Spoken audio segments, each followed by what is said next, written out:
I would put across how India and the United States are very similar to each other. Of course, we are both democracies. We've been described by a felicitous phrase of estranged democracies for a long period. And I think we've overcome that and now are looking forward towards a more meaningful relationship, and I'll come to that in a few moments.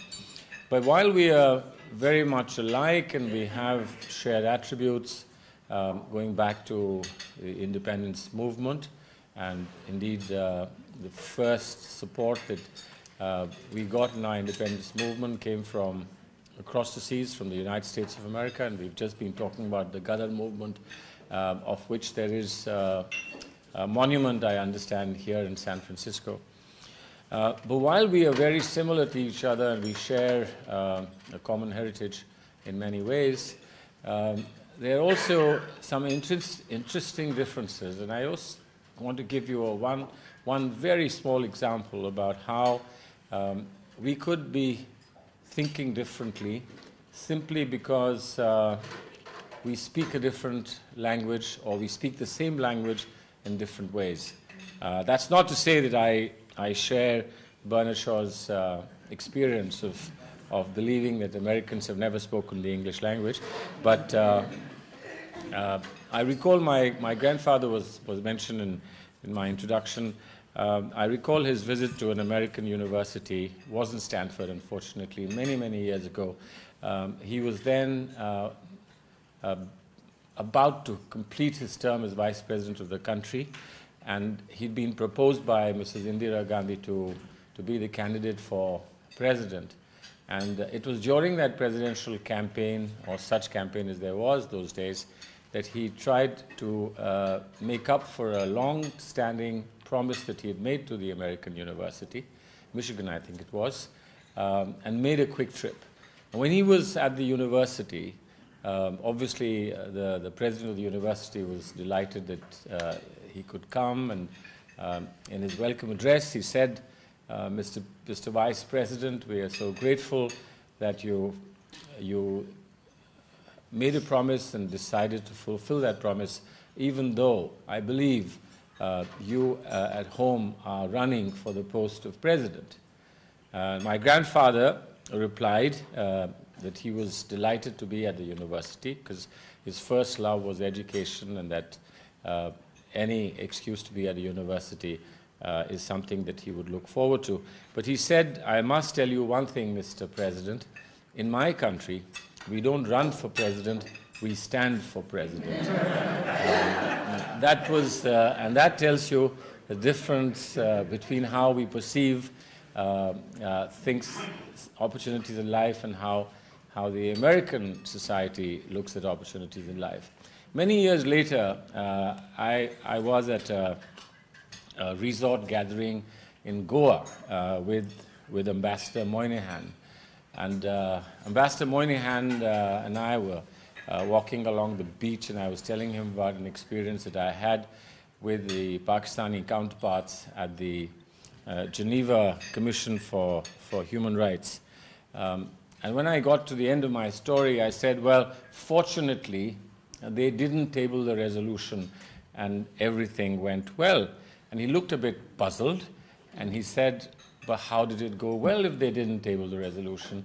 I said, well, because if they had tabled the resolution, it would have led to a conflict. And he said, well, why would it lead to a conflict if they've tabled it, if they had tabled it, if they tabled the resolution? And I said, are we talking about the same thing? And he said, well, when somebody tables a resolution, that's the end of the conflict, isn't it? And I said, no, in my country, when you table a resolution, it's the beginning of conflict. That's how we could very easily misunderstand each other, because we speak the same language in different ways.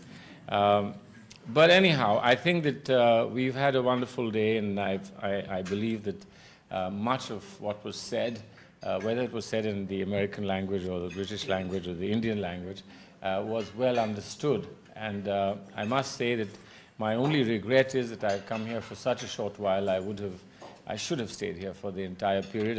I believe something very interesting will happen tomorrow that I will miss. But it's good to leave early, because when you leave a sense of wanting to come back, and I think that anybody who doesn't want to come back to Stanford doesn't know what the good life is.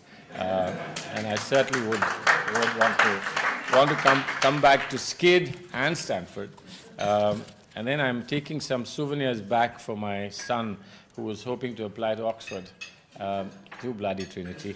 And I might persuade him that it's the flight's a little bit longer, but the stay could be more pleasant, so why not try for Stanford? But coming back now for this, sorry? Yes. Well, there are many stops that you could do. There's Harvard as well, I'm told.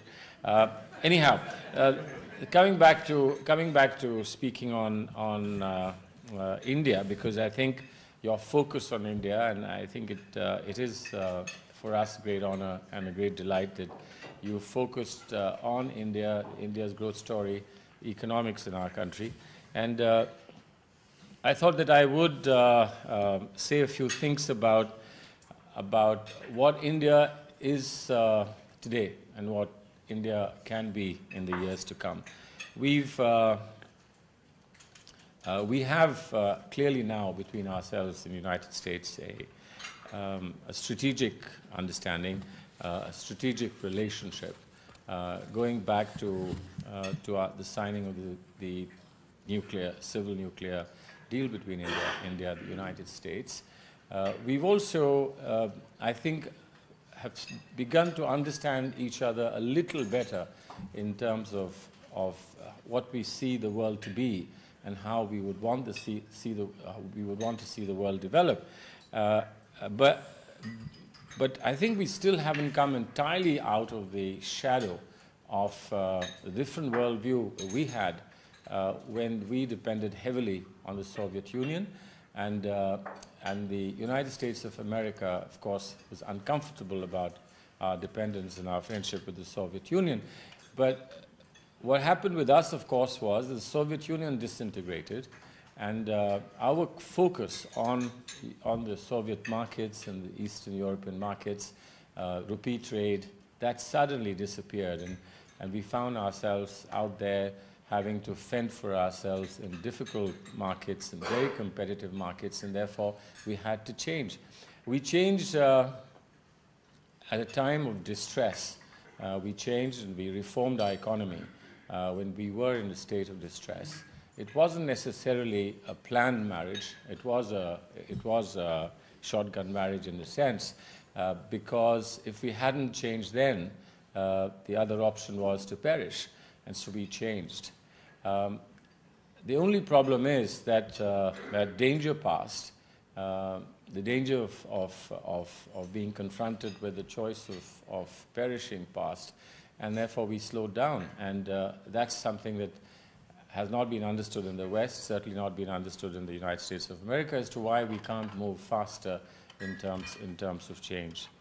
But the fact remains that the change didn't come because it was a planned change, and I think once again the change will not come because it's a planned change, and another form of distress might have developed in our country that you've talked about since morning.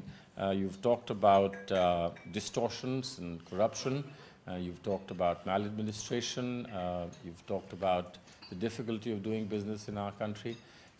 You've talked about political discord and political conflict.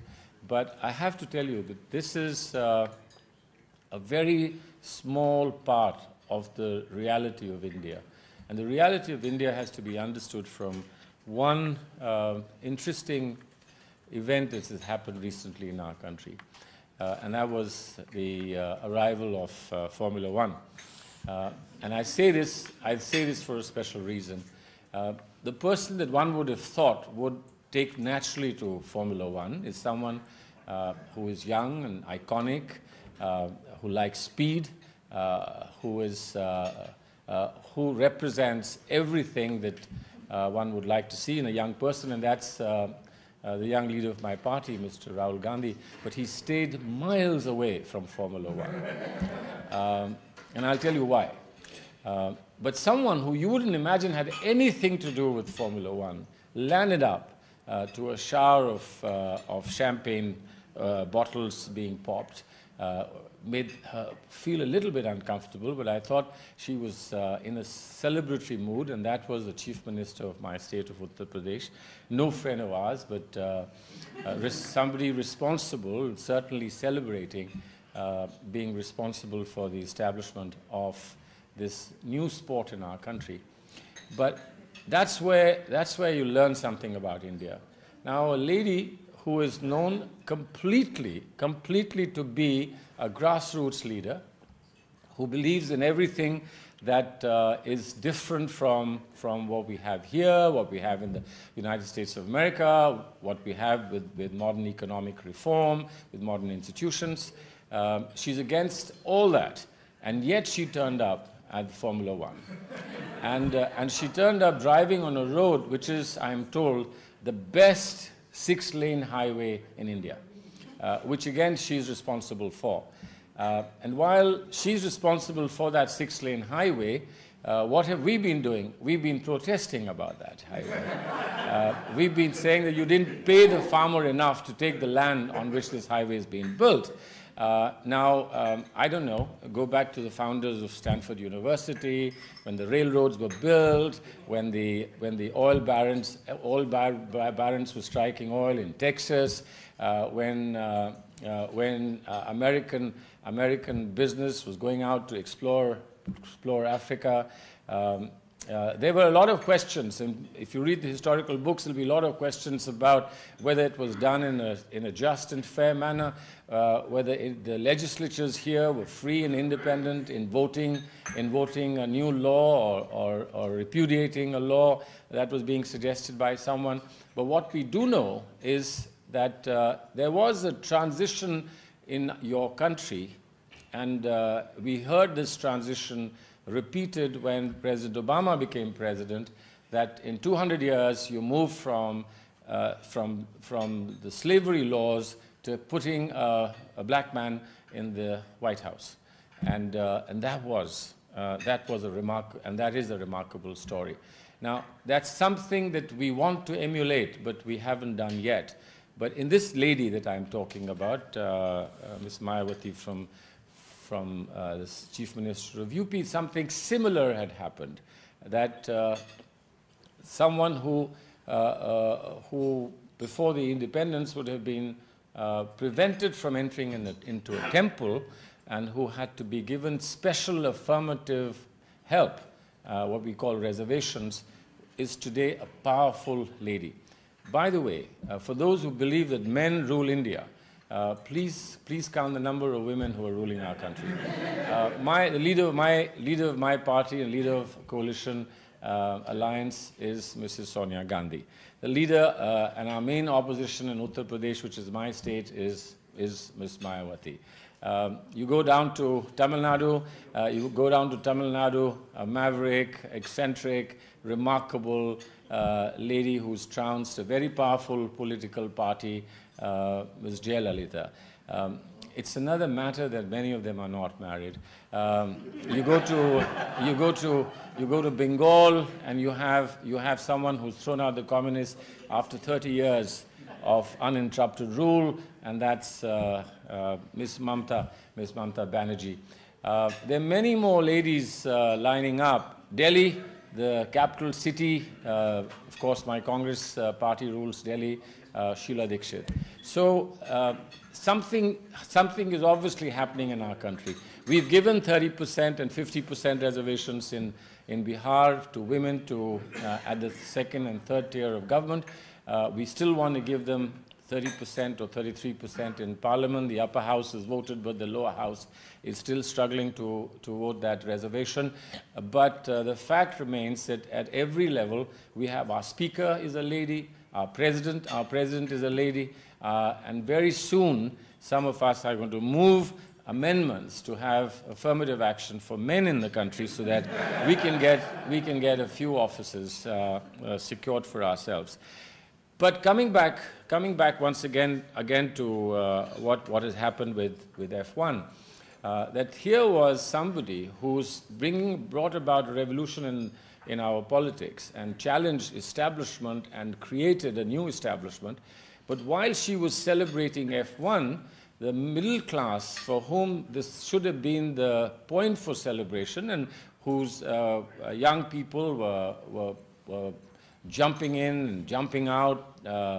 Lady Gaga was entertaining them, and they were there, seen for 3 days at F1. But their parents were on television, on the media channels, saying this is a terrible thing for a poor country like India. We can't afford F1. We shouldn't have sports like these. The sports minister said, I'm not going to go to this event. This is not a good event. Somebody else was complaining about why entertainment tax exemptions were being given to them.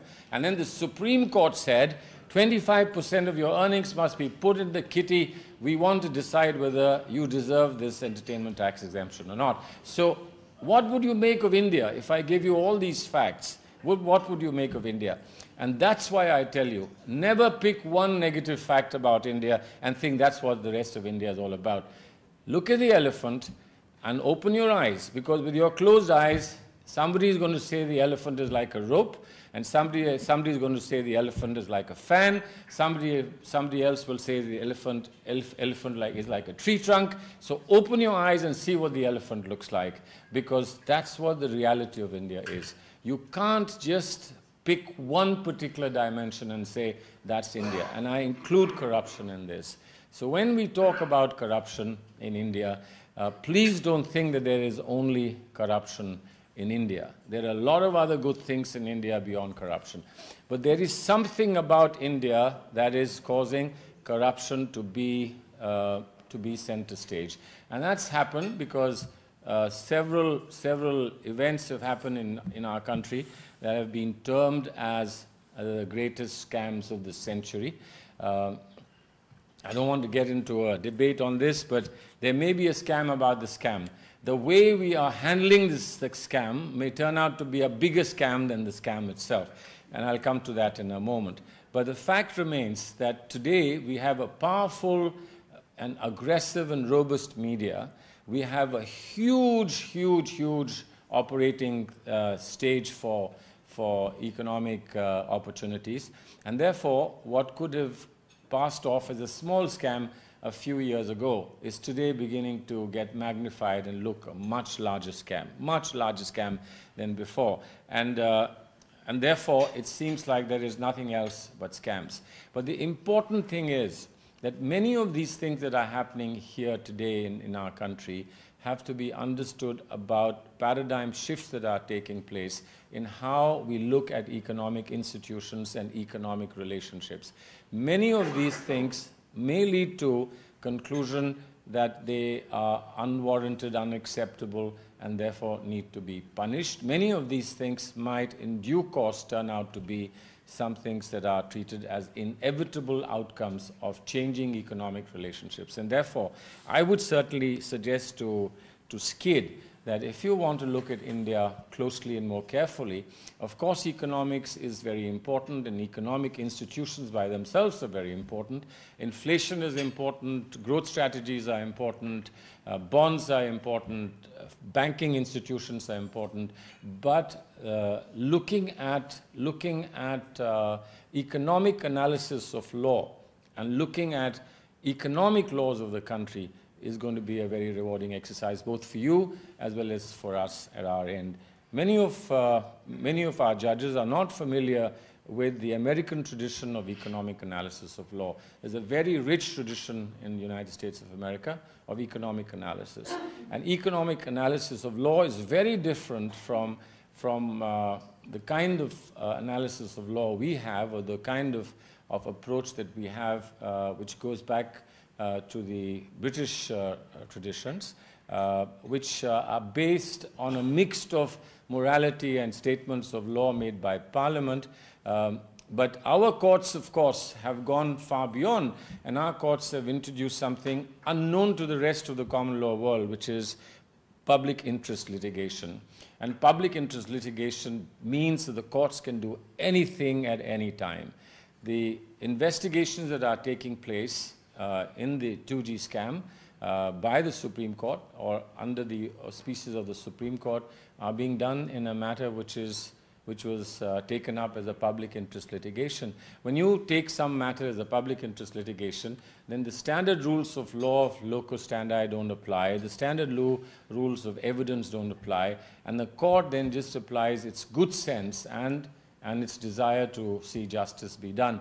Although there is a provision for doing complete justice under the constitution of our land for the Supreme Court, yet doing complete justice in a manner that is completely unregulated itself could become a problem.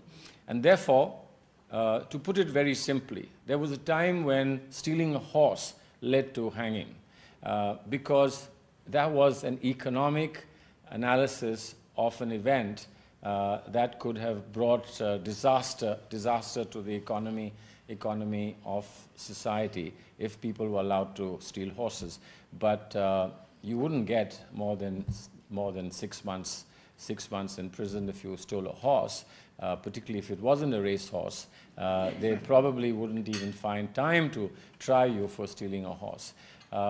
This is what I hope that you will be able to do with us, which is to look at how laws are evolving, how legal institutions are evolving, and how they ought to respond to economic reality of the country, and therefore political economy of the country and its interface with economic analysis of law, I think is a very important and interesting subject that I would urge you to reach out and see if we can do something together. We have very quickly some interesting points were raised. Something was said about black money today, and why don't we sort out black money? The issue of black money in our country is nothing to do with money that's abroad. It's to do with money that's being generated. We still haven't found, we've attempted many methodologies for curtailing black money, and we felt that by reducing taxes and opening up the market places, and by reforming our economic institutions, we would be able to reduce generation of black money. I'm not sure whether an exercise has been done, an empirical exercise being done of the impact. But if you go merely by the narrative, you would think there is more black money being generated, or certainly more corruption being generated since liberalization.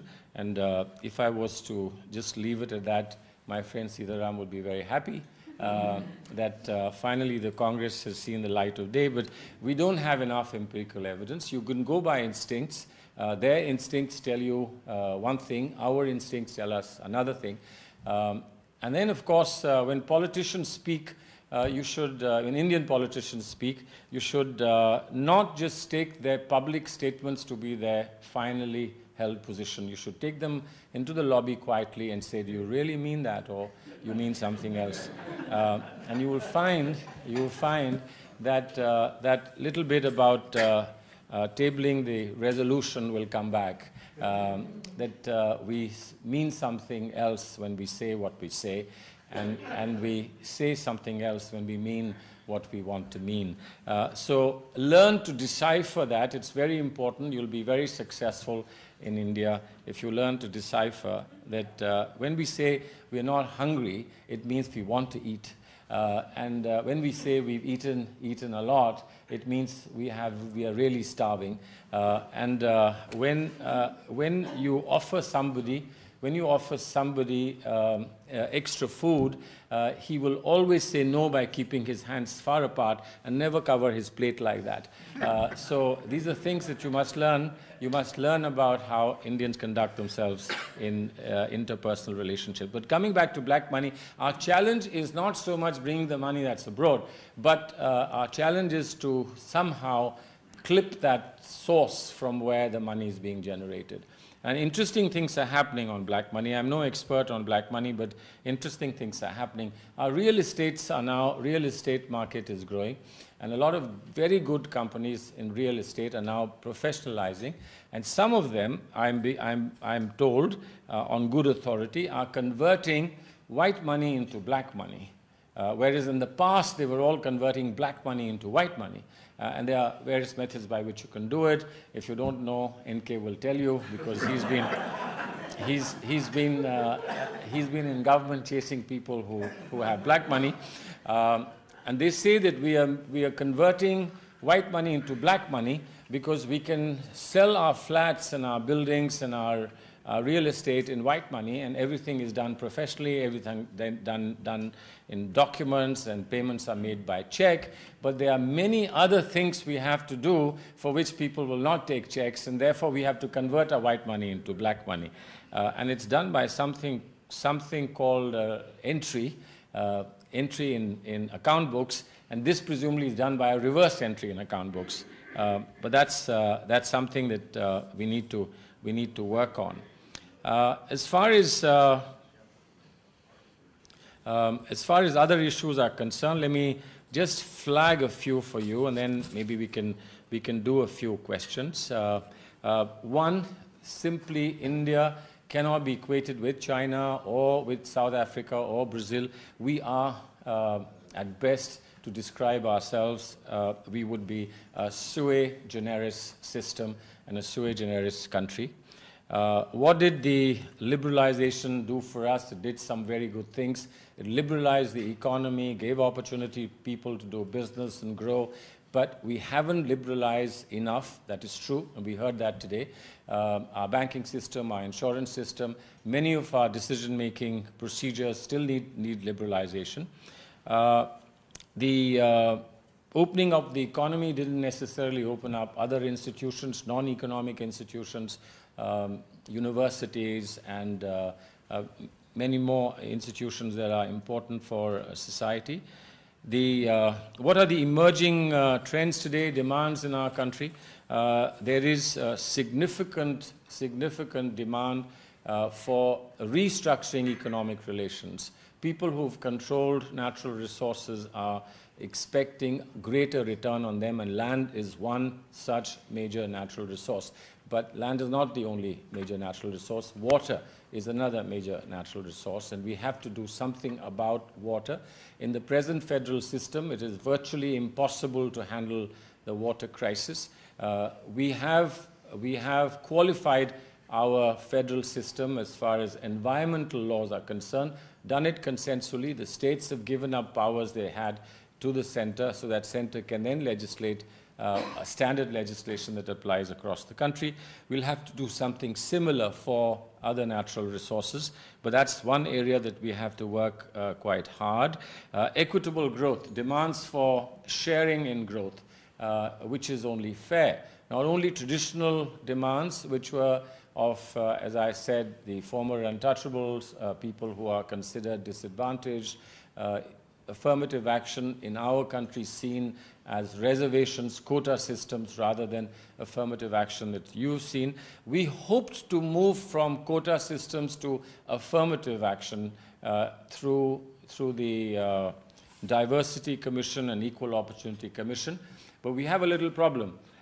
You have an Equal Opportunity Commission, but you have an Equal Opportunity Commission because you don't have 15 other commissions. We've got 13 commissions to deal with, and those commissions scream blue murder every time we talk of one single Diversity Commission or Equal Opportunity Commission.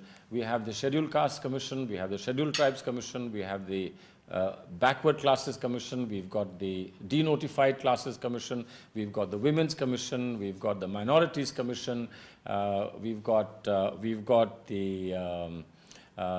various other commissions. So there are 13 of them. There are 13 of them, and they scream blue murder. They scream blue murder every time we say, why don't we have one umbrella commission, which will be called the Equal Opportunity Commission, which will work not on the basis of quotas, but will work on the basis of affirmative action, looking at a diversity angle and incentivizing diversity in every institution.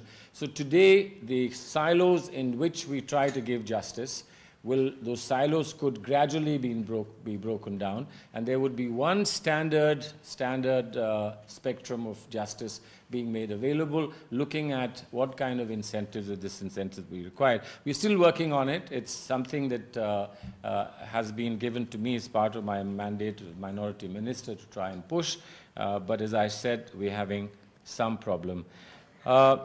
Today, we have to look at cost of industrialization. Who's to pay for it? We have come late to the stage of industrialization, and we've come when resources are scarce and the population density is growing. Who pays for this industrialization, the cost of industrialization? And I think we may be able to borrow something from the international arrangements for carbon emissions. Polluter pays, and equal but differentiated responsibility is something that we will have to build into our Indian system. And that's why I said economic analysis of law and looking at economic laws becomes very important for our country. So the cost of industrialization, on whom does it rest, and the return of growth, to whom does it go? These are the two critical questions in our country. And for that we need desperately political reforms. We have a robust, and you've been told, a successful, robust political system in terms of the electoral system. But it's an electoral system which, as I said earlier in the intervention I made, will give you a two-thirds majority in Parliament, where you get only 28 to 30% of the votes. So 70% are against you the day you are brought to Parliament with a thumping majority. And so people who are asking for right to recall, I keep telling them, you'll have to recall the next day after you elect someone, because 70% could sign a petition next day saying, we don't want this guy. Please call him back. So whatever interesting ideas about accountability, electoral reform, about political reform that are being talked about in the country, particularly by some civil service society groups, are difficult ideas, but we still want to engage them. We want to talk to them. We want to see what, if at all, can be squeezed out of what they are suggesting. That will improve the system at present. My own personal view, and this is something that we haven't really discussed at any length in my party, but my own personal view is many of our problems that have carried over from the past, including a surviving element of feudalism in our country, the problems of identity, caste and religious identity, the problems of region, problems sometimes of unwholesome use of money power. Many of these could possibly be addressed if we would take a dramatic step from first past the post that we do now in our electoral system and go into a proportional representation. Now, the one reason why proportional representation system was never encouraged in our country was because Congress always ruled with a majority of 30% vote. Now that Congress does not rule with 30% vote, but has a coalition at 28%, and if there is another coalition, they also come with 28%, there might be good reason and sensible reason to move to a coalition. The difference between the coalition that we have today is a coalition of reluctant marriage, and the coalition that you have in a proportional representation system would be a planned coalition, and it would probably spread the risk further. It would have more people involved and more people feel participants in the government, and there wouldn't be this clean divide of 30 rule against 70. Everybody who votes would have some sense of involvement in actual running of the country. But that's a far-fetched dream. I hope one day enough people will agree to take it up. Right now, we are still stuck with the first past the post, and that's what we will do in 2012 in my state of UP, 2014 in the whole country. But before that happens, President Obama will show us the way whether one can get re-elected. Thank you very much. Okay, questions? I think I should take you aside to find out what you actually wanted to say. We'll do that on our way back. So we're going to have some questions. Oh, yes. All right. Nadir, you got your hand up first, and then we'll take Nandini, and then we'll... Please. One question was regarding, you mentioned affirmative action. Stanford brought a team to study higher education in India, and they showed us about the California community college system. The interesting thing about this system was it was 100% admission. Even if you didn't pass high school, you could get into college or into vocational training. If you have 100% admission, you don't need affirmative action. So could we look at some such model in India? And the second question I had is, you mentioned about proportional representation.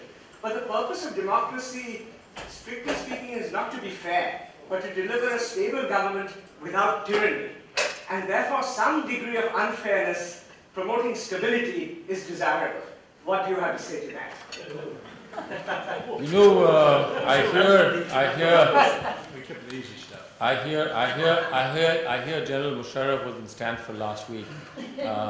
He would have answered that question about stability with a degree of firmness a lot better than I can. Some fairness is desired. But I agree. I agree. Stability is important. I think we are having a problem understanding how coalitions should work. We will probably understand it better in a proportional representation, but of course, proportional representation would mean much longer coalition tenures than we have today. I think we need to talk about this, but stability is an important factor, and certainly for a country like India, I think stability must not be sacrificed. As far as 100% admissions are concerned, it's a supply-demand situation. If there were 100% seats, there would be no problem. The problem in our country is not just they want 100% seats, but they want 100% in a particular course. And would you be able to give them 100% in a particular course? If you go to any school in Bombay or Delhi, they open their admissions for a week, and you have to apply. You can apply now online. And I'm given to understand, for the kind of schools that we are familiar with, you open for a week. There is, for one seat, there are 40 applicants. And I've asked the principals, and they say out of 40, 30 are qualified to get that seat. But unfortunately, you can give them only one seat. And this is when the school is about the size, half the size of this university. You can offer just one seat to 40 children. So it basically is a supply-demand issue. And I think just as we've solved the corruption issue in telephones and gas connections, because the supply-demand situation changed, corruption disappeared. I think if we were able to handle the supply-demand situation, then these kind of problems would disappear. But frankly, that is the aspiration and target. It's only a matter of how do we meet it. Now, most people think that it can be done only through private-public partnership, or letting the private sector move into areas where they were not allowed in the past. Schooling and universities, education now, that's a vastly open field, and I'd be very happy that you, Stanford, went not just to New York, but came to India, so that those 100% seats that we want, you will be able to add for some of those seats. Nandini. Thanks, Salman. It's great to see you back on Stanford campus after 17 years, and we're still talking about cultural differences. Last time you were here, we were at the SCID conference. My question is that, irrespective of the fact that you said the women in the form of Sonia Gandhi and Mayawati are playing a very important role in India. I believe there are certain seats that will be kept aside on the boards, specifically for women. Could you please comment on that? What's the status both from a private and public sector perspective? I'm given to understand that the new company law is doing a few of these things. It's only for, I think, at least one woman in every board. That's a proposal, but it's not come to the cabinet yet, so I can't absolutely swear it's there. But some of these are aspirational, where they're not actually making it mandatory, but are requiring the company report to indicate why this is not being done, and then leave it to the public to judge the company. And in some cases it's being made mandatory. I'm not sure in which category this one will be put, because it'll be with the cabinet next week. You talk about the corruption or the so-called rent-seeking. So there are two types. One is basically the bribery, which is kind of black money, which is not uncommon in China. Another one is the lobbying to get the benefit in the long term, which is more common or popular in the U.S. So which one is more popular in here? And secondly is how can we deal with that? For the bribery one, you talk about the so-called Pro-Visual Act that can help to alleviate. And for the so-called lobby, it's very difficult to deal with. Even for U.S., 3 years after the subprime debacle, we still haven't punished anyone because the gray area. Well, bribery is from the British tradition, and rent-seeking is from the American tradition.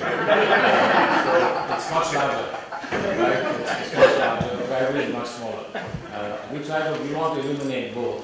But the problem really is that we've had several of these issues rise from time to time, and they blow up very large, very big. But when the courts begin criminal trials, and they go back to their fundamental principle, they find a lot of these cases, you can't actually punish the person because too many assumptions are made. They get punished in the media trials, but when they actually are put through criminal trials, our system doesn't allow them to be punished. There are many exceptions made in our system. The burden of proof has been overturned, some evidence principles have been diluted. In many cases, in extreme cases of violent corruption, not just ordinary corruption, but violence is used and so on. We've even tried 2 years or 1 year of imprisonment without trial. But then, there are civil liberty considerations, and there are issues about freedom that come in. So it's an ongoing debate as to whether one is necessary or the other one is necessary. We haven't yet finished the debate in our country about death sentence. We are still agonizing about death sentence. We are a country of Mahatma Gandhi that believes in non-violence, and yet we are amongst the last 13 countries in the world, including the United States of America, who are still executing people. Many other countries, Europe has given up executing people, and that's again something that I believe my country has to consider specifically. But this is a difficult time to consider this because with the clouds of terrorism over everybody across the globe, it's very difficult to argue a case against death sentence right now. But I would imagine one day India would take a call on this. Ramesh. Citizen of India, living in India, no matter which part of the country he or she lives in, has the equal rights, and those rights are protected by the government. So, how come in Maharashtra, North Indians are always being kind of put at the point? They are given this bad treatment, and nobody does anything about it. It's a very difficult question. It's not just Maharashtra. There are many issues in our country, and this is true about other societies as well. Perhaps not that glaring, but true in other societies as well. Sometimes you do a cost-benefit analysis that taking on a negative force, using more than a minimum amount of force against them would actually give them more political mileage. And sometimes making a show of using force but not actually using it and letting time heal things works. Now, an extreme of this is Nelson Mandela's Truth and Reconciliation. We don't necessarily, by doing this, get to the truth in terms of admission by the person who has done wrong.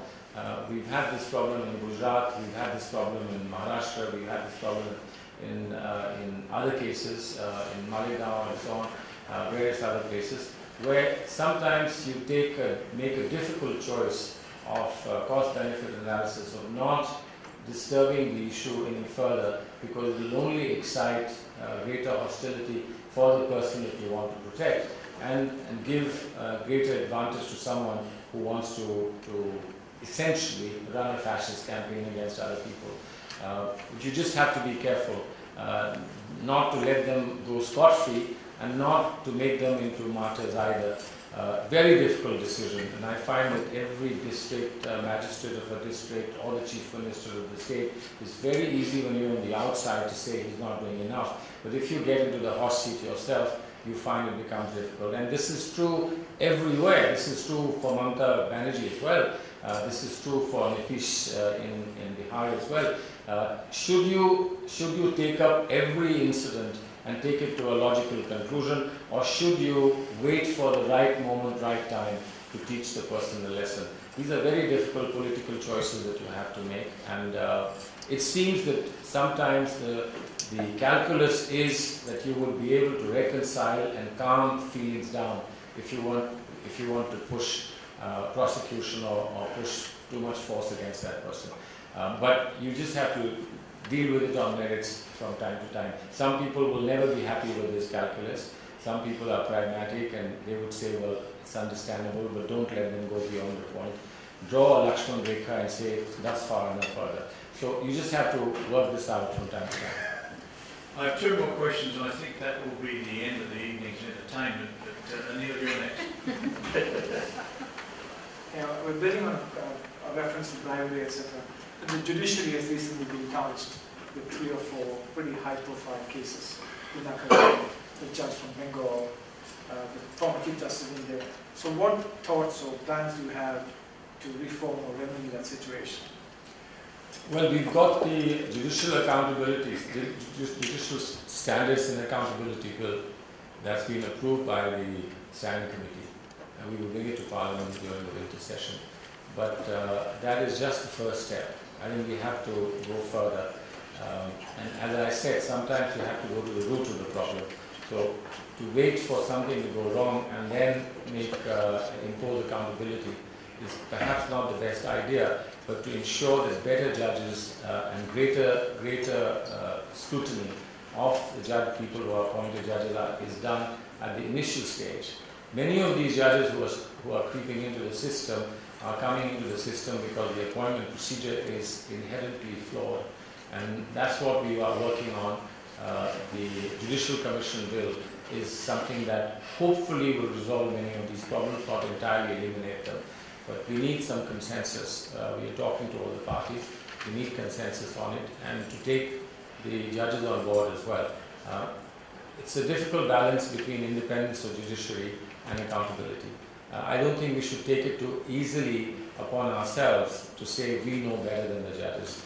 It's very important that independence of judiciary is preserved, but we also know that accountability is necessary. One model is to provide for accountability in a slightly more transparent and slightly more robust manner, but to be done by the peers themselves. And the other one is to have people from the outside judge judges.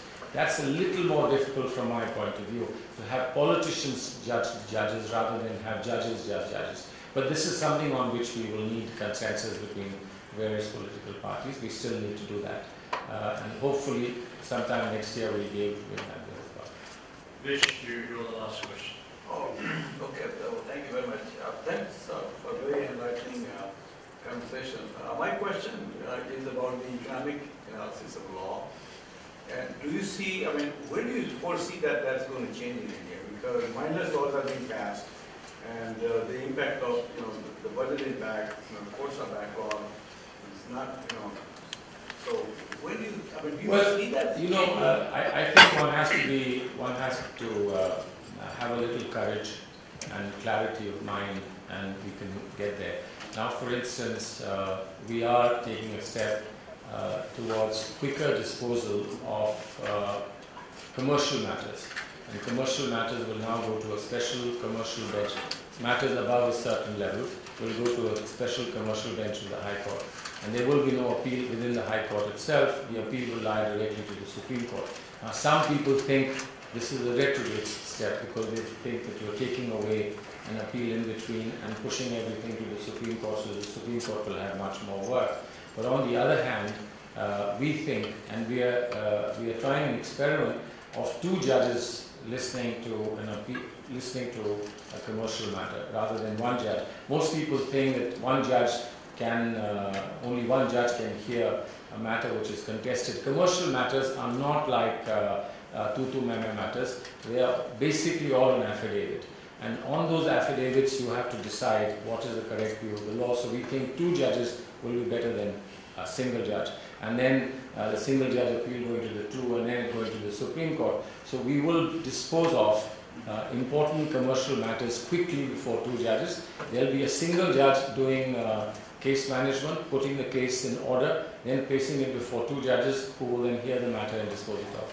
And perhaps some appeals will go to the Supreme Court, it's inevitable.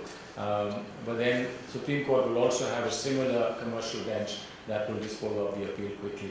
So there are, in pockets we are trying to address these issues, but I hope that we'll be able to do a larger, as you said, analysis and impose a little more economic sensitivity on the kind of decisions that courts are going to take on laws that we make, and certainly to provide that additional dimension of economic analysis of the laws that we make. We do an equity analysis, how equitable the law is. We do a financial analysis, but we don't do an economic analysis, and I think that's necessary in this day and age. Let me conclude with an advertisement. Some of you will recall that this issue arose at our conference last June when the former Attorney General of India spoke, and one of the discussants was the revered Professor T.N. Srinivasan, who had some very strong views about the ability of the legal system to impose economic costs at will. And you can read the working paper in the SCID series. Thank you very much, Mr. Minister, for